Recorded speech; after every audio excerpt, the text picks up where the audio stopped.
يا رب، يا رب إن قل زادي في المسير إليك، فلقد حسن ظني بالتوكل عليك. يا رب، إن لم أعذ بعزتك فبمن أعوذ، وإن لم ألذ بقدرتك فبمن ألوذ.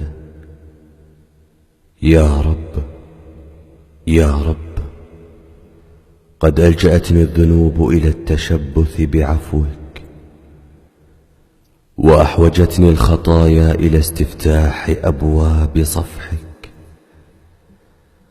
ودعتني الإساءة إلى الإناخة بفناء عزك. يا رب،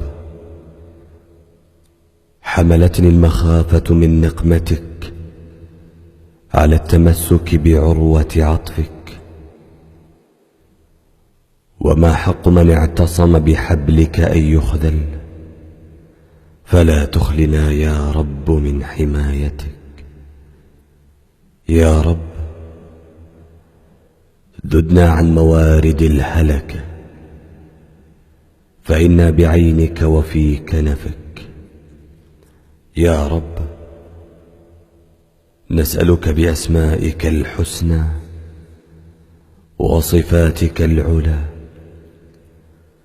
أن تجعل علينا بفضلك ورحمتك واقية تنجينا من الهلكات وتجنبنا من الآفات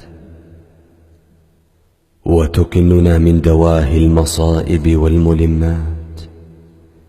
يا رب، نسألك أن تنزل علينا من سكينتك،